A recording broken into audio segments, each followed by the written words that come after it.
o que vai acontecer com o Guts. Essa fala da Flora deixa claro algo que já estava meio que subentendido no mangá. O Guts não é humano e nem criatura mágica, mas isso não quer dizer simplesmente que ele não é humano, mas sim que ele é algo único. Diferente do Griffith e os demais God Hands que nasceram no mundo físico e em algum momento de sua vida adentraram no mundo astral, o Guts já nasceu entre estes dois mundos, sendo tanto humano quanto criatura. Depois que li este capítulo, percebi que provavelmente muita gente vai confundir os feitos do Guts, que foram realizações próprias dele, com algo que ele apenas conseguiu por ser algum tipo de criatura já muito poderosa ou predestinado a ser muito poderoso. E quero explicar aqui que, diferentemente do que aconteceu com o Naruto, que ao fim do Shippuden descobrimos que nada do que ele fez foi fruto de seu esforço, mas sim de uma genética quase divina, aqui no caso do Guts a coisa é completamente diferente. O fato dele ter nascido entre os mundos, na verdade, só deixou sua vida uma grande merda. E o único motivo dele ter se fortalecido a este ponto que vemos hoje foi a sua incrível perseverança e o fato dele nunca desistir até este momento. Então já deixa o teu like que hoje vamos entender qual o resultado desta transformação do Guts e por que o Miura não vai seguir pelo caminho da predestinação herdada. Clica no botão de hypar e vira membro para receber sempre mais vídeos como este. E agora, sem mais enrolação, vamos falar de Berserk.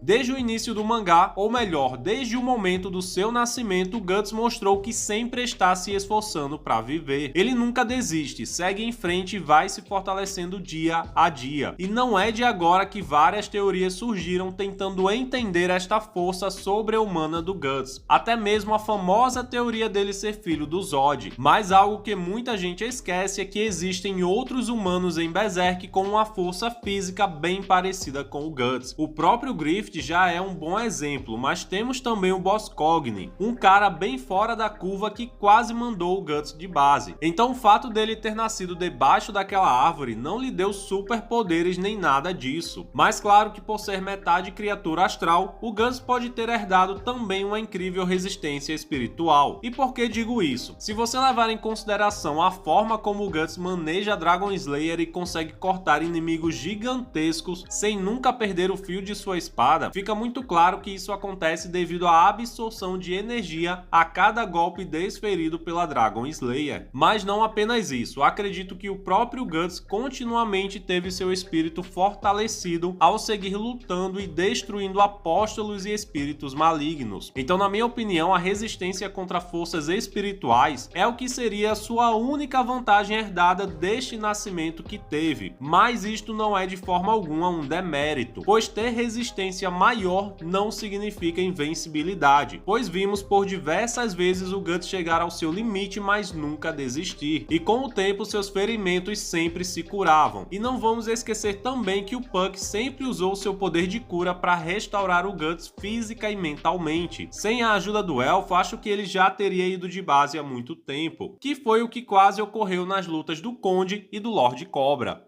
As sucessivas batalhas do Guts para mim já é prova suficiente de que ele é alguém relativamente normal. Se você for pegar e olhar a rotina do Guts após o eclipse, vai perceber que ele não possui um único dia de descanso. Durante o dia ele está fugindo de soldados ou bandidos, e à noite sua marca sempre atrai espíritos amaldiçoados que tentam possuí-lo. E por mais que eles estejam em um nível bem abaixo dos apóstolos, eles sempre chegam em grande número, fazendo o Guts lutar até literalmente vomitar de cansaço. Fora isso, nas raras exceções em que ele consegue dormir um pouco, ainda precisa se preocupar com incubos que invadem seus sonhos e causam terríveis pesadelos. Basicamente, esta rotina infernal foi o que moldou uma mente e corpo tão resistentes. Agora que ficou claro que as condições de seu nascimento não o tornaram um super-homem, vamos entender o que significa de fato viver no interstício. Essa palavra parece um pouco complexa, mas seu significado é muito simples. Ela se refere a um espaço que fica entre dois outros locais. Trazendo aqui para o mundo de Berserk, o universo é construído em camadas. Nas camadas da superfície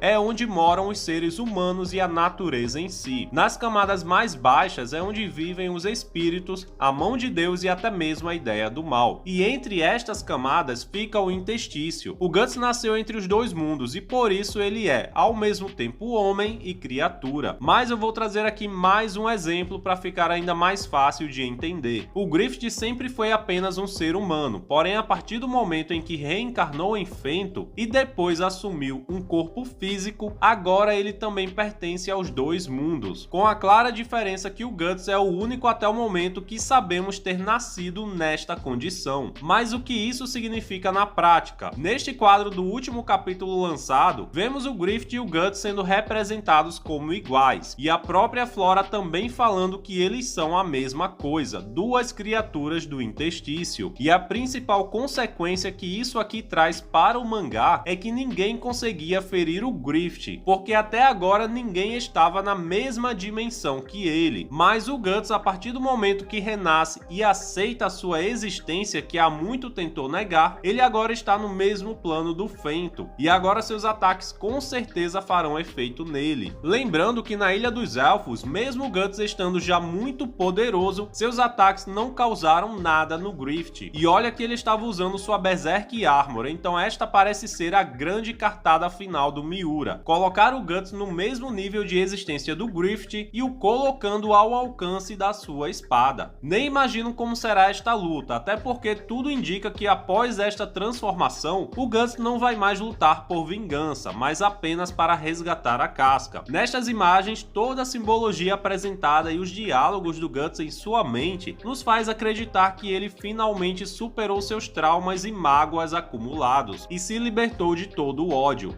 Esse foi talvez o capítulo mais importante do mangá, por nos mostrar a origem do Guts e também por nos mostrar o caminho a seguir para a destruição ou, quem sabe, uma possível redenção do Griffith. Mas claro, quero saber também a sua opinião. Qual a sua interpretação sobre este renascimento do Guts? E sobre ele falar que gostaria que tudo voltasse a ser como antes. Será este um indicativo que ele quer perdoar o Griffith? Ao que parece, estamos mesmo vendo o final desta obra, o que me deixa muito feliz e ao mesmo tempo um pouco triste, galera. Mas ainda continuo na torcida para ver um final tranquilo para o Guts e que ele, a Casca e seu filho possam viver juntos pelo menos por algum tempo. Deixa aqui a sua opinião e se você assistiu até aqui, não vai embora sem deixar o teu like, se inscreve se ainda não for inscrito no canal e se quiser conversar comigo sobre este e outros assuntos, entra no grupo do Telegram e do Discord. Eu vou ficando por aqui, valeu e até a próxima!